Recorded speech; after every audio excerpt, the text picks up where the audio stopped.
Hey guys, welcome back. This is episode 4 of the Volvo wheel loader series.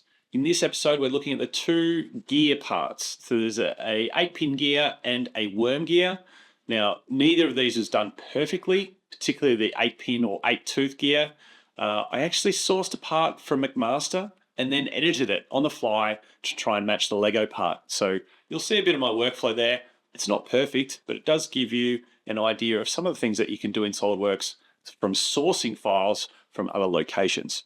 Let's jump into the content. Right, so this part here, this is the light bluish grey Technic gear worm screw long axle opening type 2. Interesting. So this is what the part looks like.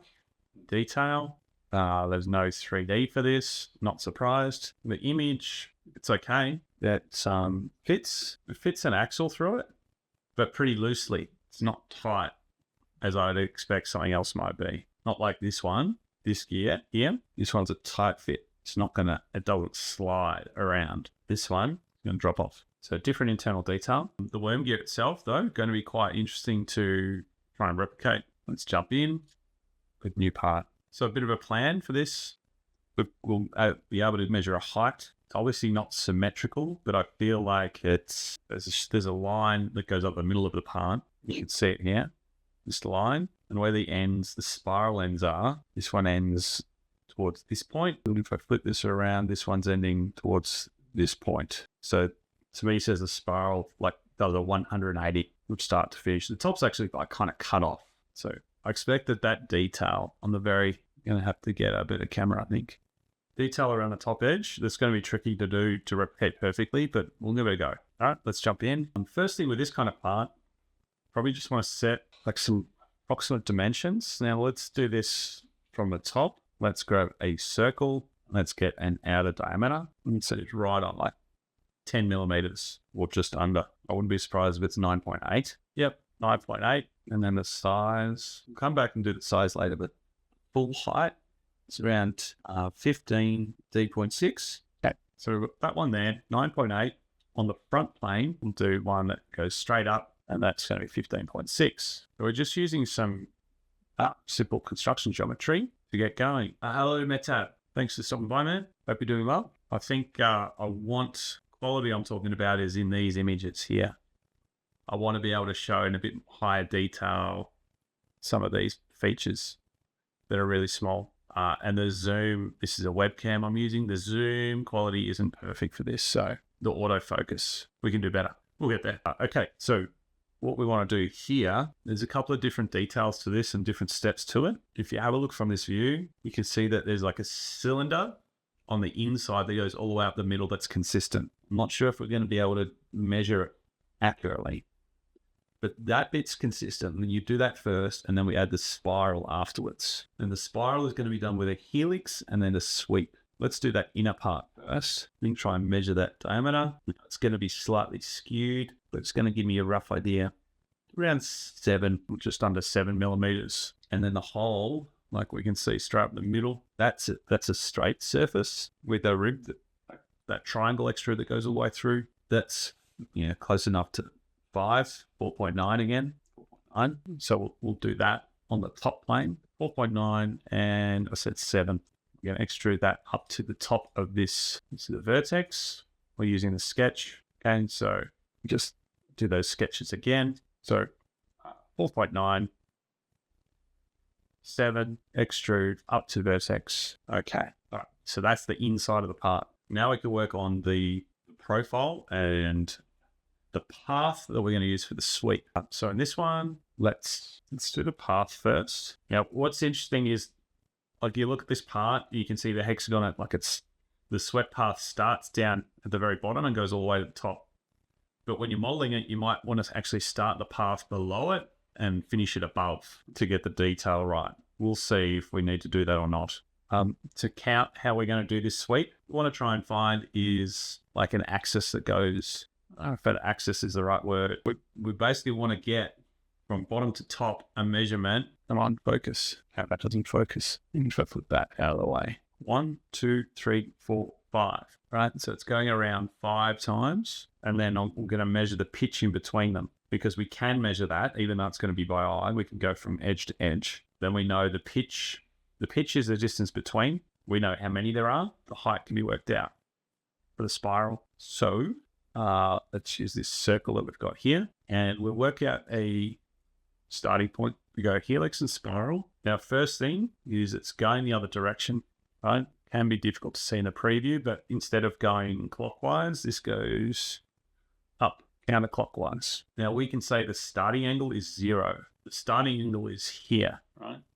And the angle is relative to, is it going to be the right plane or the front plane? Let's just turn that on so we can see. It's going to be the right plane. So that's showing circle, sketch, helix and curve, counterclockwise, start angle 0. 0 is on the right plane. All right, so it's going the right direction. Now, if we assume 0 is on this side over here, this goes around, we can count 1, 2, 3, 4, and then it goes up. See that another way? You can look at this edge here. 1, 2, so it's 0, 1, 2, 3, 4, finishes at 5. Put that in, 5, but we change the pitch. The pitch is the distance between them. So I'm going to measure center to center. Now, this is not perfect, but it's going to be close enough. It's right on 3. It's right on just under 3. So I change that pitch to 3, and then we can see how helix looks. Starting here, goes up, finishes there as well, because we're doing 5 revolutions. But in reality, it might actually be 5.5, because while we're getting a full curve on this side, on the end, is it finishing in the same point? Maybe it is. 1, 2, 3, 4, 5. Actually, it probably is. So that's cool. Right, there is our helix. Now, the profile should touch this to begin with, but it doesn't need to be exactly on it. I'll come back to that. Give you a bit better explanation in a minute. And what we can see is, there's a flat outer face, and then it's going at an angle both ways. So when I sketch this shape here, I hope you're able to understand what I mean when I say that. Now, the right plane is the one that it starts on. So we're going to use the right plane to sketch. And how I'm going to do it is sketch my outer face right on the very edge, like that, and then draw the rest of the shape. Now, this is what we might need to tweak later. All right, we've got that shape space right. As far as the dimensions for this detail, again, it's very small. So that outer face looks to be between 0.8 and 1. So I'm going to put it at 0.8. And then I don't think there's any way I can accurately measure this angle. All I'm going to do is actually just guess that it's going to be 30 degrees. Now that is our profile. Let's see if this will sweep. So I select that path. I select swept boss base, select the profile, and I'm getting it to work. If I press OK, it will merge the bodies. But now we can see our next issue, right? It's going past the top face and the bottom face. So that's the next thing we need to clean up, because here you see it's actually got like a very flat end, comes around, over, and then gets sliced off. So let's have a look at the options inside the sweep. And the first thing we want to go to is align with end faces. We press the tick, and that's not making any difference. Next one, we will leave that as is. We're not going to change any of these settings. We'll actually look at some alternative detail. Should we do the bottom first? I think so. So what we can imagine when we're looking at the bottom, focus. So it's about where this line is, where our sweep ends, and then it kind of cuts around and is murdered in, and that it's cut off. Now that still follows the circle all the way around. All right, we're going to put a plane in. We do this again, and I'm going to put it offset from the top plane by 1 millimeter down, move that to the top of my feature tree, and we're going to change the circular sketch on that helix to be on this new plane. So I go edit sketch plane, change it to this one, press OK. You can see what that's done. That's moved my helix down.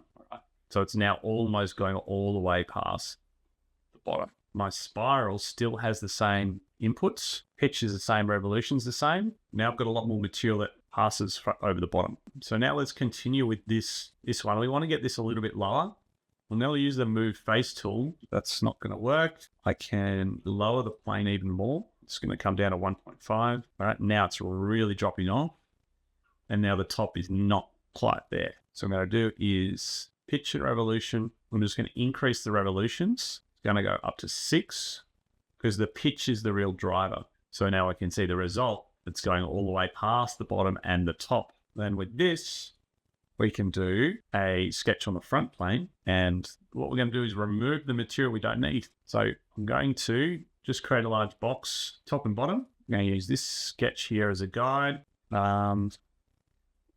Might have to change a few things. Hold on. I think the line that we put up the middle here, we need to change that so that it is not on center point of the circle. It's actually on the origin. Let's change it to one thing back here. Now I can mirror this sketch around that construction line. Let's put some dimensions in to make sure it's always going to be covered. An extruded cut. All right, now we're starting to get the appearance of the part. We have a look here. You see at the very top, it's got that very thin section. Okay, that's just like what we can see here. As we rotate around, you can see there's a little bit of thickness. It's just like our, see on our part. And even from the top view, you can see how this sort of curves around a little bit. We're getting a similar thing. Now, ours still needs a little bit of refinement. It's not quite right.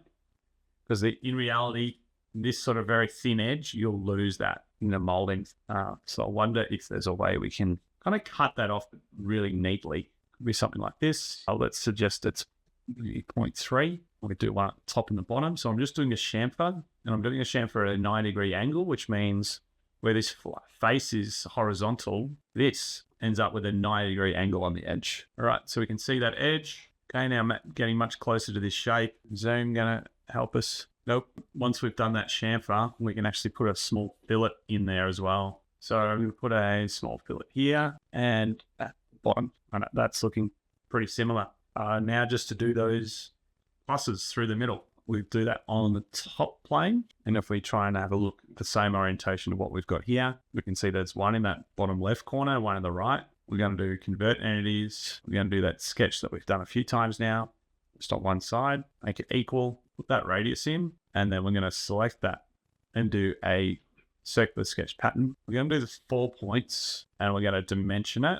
to 1.9. The thing that we're going to change, well, when we select and extrude this, is we're just going to select the just 2 of them. So when we go up to surface, select the contours, we're just going to select 1, 2 like this, and the face will come up to is here. That's how we get those internal shapes. All right, any other detail on this that we think we need? Well, if I feel the edges, I feel like the gear isn't that sharp. Those edges aren't that sharp. So there's probably some small radiuses on those, definitely through the middle points. So let's put a 0.2 mil fillet around this. I've selected an edge, and an edge is probably going to give me a better result. Yep, do that. Should do the same thing on the outside, might be smaller. Select these 2 faces, select an edge and an edge. That's all right. I think that's about all the detail we need for this worm gear. There is our name, and let's save 32905 Technic gear worm screw into the assembly with the rest of our parts. I'd like to remind you that if you are having trouble with following any of the modeling, you can download any of the files by following the links in the description below. Once you've signed up to the email list, you'll get access to a Google Drive. In that drive, you can download either the SolidWorks 2023 version parts or step files. Step files can be imported to SolidWorks if you have a version that is older than 2023. So small again, hard to show the detail. Apologize. This one, let's see in our list, dark bluish grey Technic Gear 8-tooth with dual face. No 3D, but this is a pretty good photo. It does save you in 3D. I just don't trust these 3Ds. You can see they're very sharp, bit rough. Much prefer the images like this photo here is, I think, pretty accurate. You can see on this, something like the fillets, the edges. So see where, like on this tooth, the gear, there's that white highlight around the edge. Same on these. That's just where they've either been worn a little bit or touched a little bit. Not a very sharp corner. That one looks a little bit sharp on the right, but there's a bit of work to them. Now gears, there's probably a bit of technical information out there about gears. Done some design work on gears before, but very little over a long period of time. And so I don't remember all the detail. You're not supposed to remember the detail. You're just supposed to remember where you can get the information or know how to find it. because with the gears and how they work together, interfacing was very important for those. When you've got like two of them, it's really important that as they like turn, they turn smoothly. So I think we'll look up some detail about how to create them. Use it as a bit of a guide. Let me see if I can do. All right, let's get into this gear. It's going to be tricky, but shouldn't stop us. Okay, this gear. What are we doing? Zoom small. Okay. You just notice there is a variation on these gears, just from one face to the other. One face has, I don't know if I'm going to show you in detail here. If you look at these two, these are the same part. But if I flip one over, it's got a very flat face on the internal, whereas this one's kind of got some lead-ins, so it's a bit smooth as it comes in. Just means that when it's finished, this side will have a bit of different detail to this other side. So I'm just having a look at the detail to get an idea about how I'm going to go about these features for this. Like this internal shape, it's pretty standard. We've done that many times already. Outer gears are a bit different, but they are a pattern. It says eight gear. It says gear 8 tooth. 1, 2, 3, 4, 5, 6, 7, 8. So there's 9. 1, 2, 3, 4, 6, 7. No, there's 8 teeth, 8 gaps. Yep. So we only need to do one and then pattern them around, right? I think if we start with like the round section, do the inside, and then work on doing one of the teeth. That's a smart way of going about it and doing it upright like this. Now, yep, image is too small. We'll get better at that. So let's use front plane. Let's create a circle. Got this circle outer diameter here.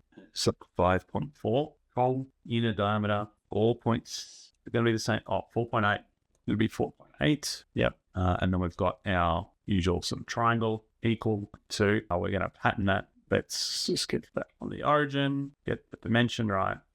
It's 1.8. Okay. That is main shape. Let's extrude that. The full width, 7.8. So midplane. And then contours, 2, 3, 4, 5. Okay. That is the middle of our gear. Save, I think it's a dark grey. Right. That's inside done. Outer diameter is, let's put some dimensions in first. Choose the front plane. Outer diameter of these gears. Just going to measure. And then a 10.6, no, 9.6. The shape or the width at the bottom of one of these, 1.2. Right, this is just setting up a guide, a rough sizing. It's not going to be accurate yet. And does this tooth width at base 0.5? No, that's not right. The OD 8 tooth gear is 9.6 millimeters. And I'll update your dimensions. Way too heavy engineering for me. Show me a diagram clearly labeling the gear features. This is fun. What's the chance of this going to be right? I had to start. SolidWorks model up next. So what I need is that shape, that dimension. I don't trust it. Accurately, Laurel, gear, 8, toolbox spur gear components can fit. Getting closer, you know what? It's a good idea. What has McMaster got? Doesn't have gears. Sprockets, using GearX, gear, can we use metric, gear module, or doesn't have any 8 teeth gears. But what I'm wondering is if I can get something that's going to be close. This is like reference, right? If you haven't seen McMaster before, check this out. Pardon me. Let's have a look. Wait open. Try again. Try and get it to open. Here we go.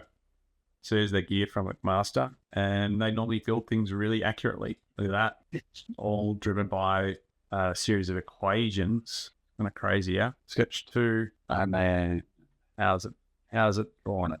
I wonder if we could use this. Now, they're using the sketch driven from the equations, let's say, and then pattern it. It's good. Could we use it? Let's just use it as a temporary file. This is a little bit different, but let's see how we go with it. Don't need that. I'm just going to get rid of everything we don't need. Let's see if we can simplify this to a model that is usable as a Lego part, for converting it to a Lego part. We can always remodel the detail of the gear later. Not sure it's something that I've got the ability to show in a live stream just yet. We'll see.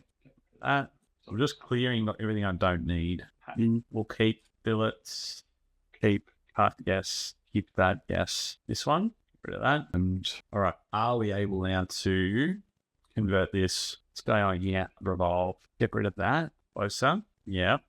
Okay, can we manage it with equations? Number of teeth, 8. Okay, there's an error. We'll see if we can get past it. Still not quite right. Hub diameter, we were saying we're at 9.6, which for us would be that top one. OD, 10, pretty close. I think it's the hole in the middle. It's a bit wrong. We've got to remember the Lego's slightly different. Okay, so we got 4.8, 5.4. Now here is where we can just roll up and see how it's been built. So started with a solid block, cut it through, revolve for the middle. Now we want to reduce that size to 4.8. That one is currently the smallest circle there, which is 5. We can change that. Yep, 4.8. Chamfer. We do not want a chamfer on the inside or the outside, actually. We can delete that feature, cut extrude. So here it's cutting a tooth. So I get the feeling this is going to be actually reasonably accurate. I don't think we've got that radius there because we have a big cut in between, which you'll see in a second. It's got like a very flat cut. Doesn't have that fillet. It's much less. That's an equation. Let's go manage the equations. We can find that number. So many errors here. Can't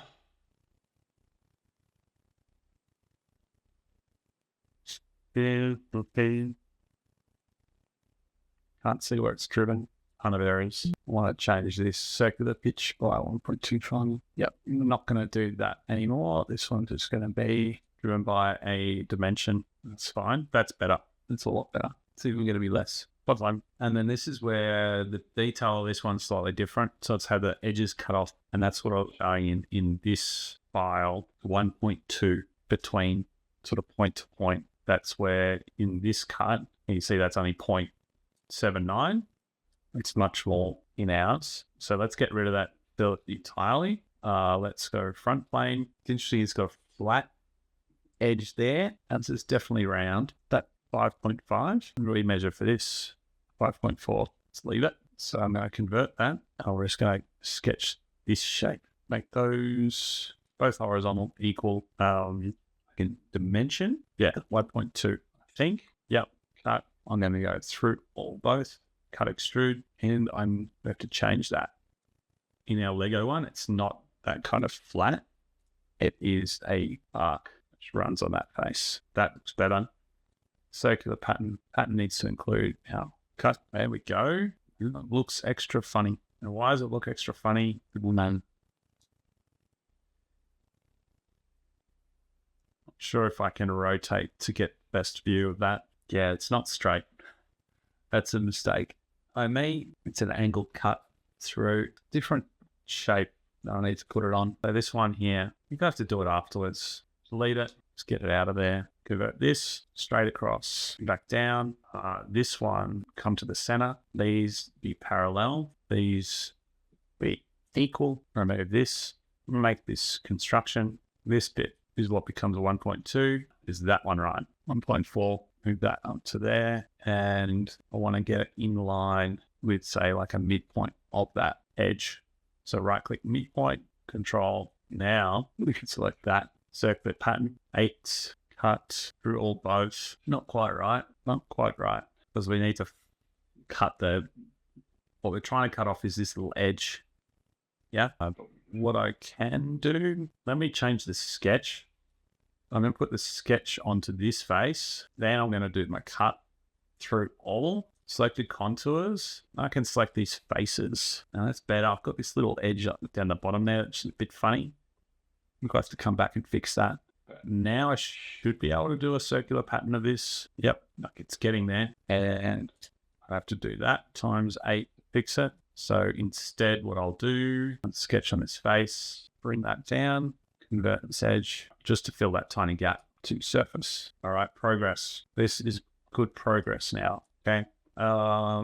This gear's extra tricky. We've done a teeth. We need to cut away a section. So if we have a look here, you can see that you've only got the full teeth in the middle and that is the middle kind of 3.8 millimeters. So we're going to get rid of the rest, and looks like a flat edge, which is 7.2 millimeters. Didn't show any of it. Let's go back. Just did this nice sketch. Let's do it again. So we're going to do a rectangle that comes across here. We're going to do a construction line from the middle to here. We are going to make this, and this all parallel. I'm going to dimension that to 7.2 and make that tangent. This is to cut off the very top section. Explain in a minute.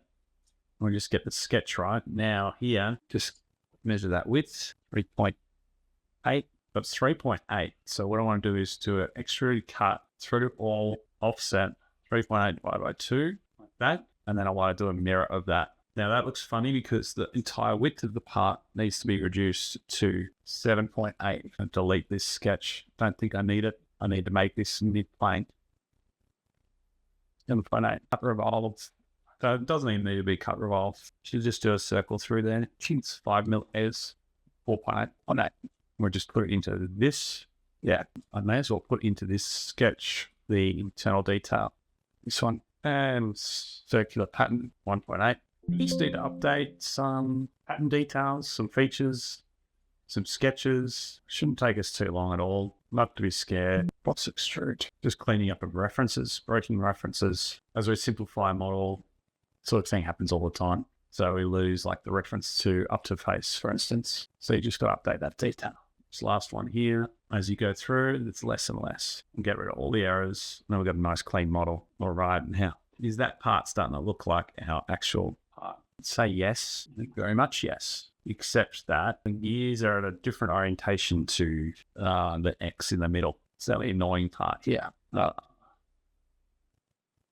I change that? I have to rotate those internal faces 45 degrees, which we can do with a rotate by Z 45. Select the face, but that has to maintain fit 0, that 0. And I have to select all the faces. It's a bit of a hack. It's not the cleanest way of modeling it.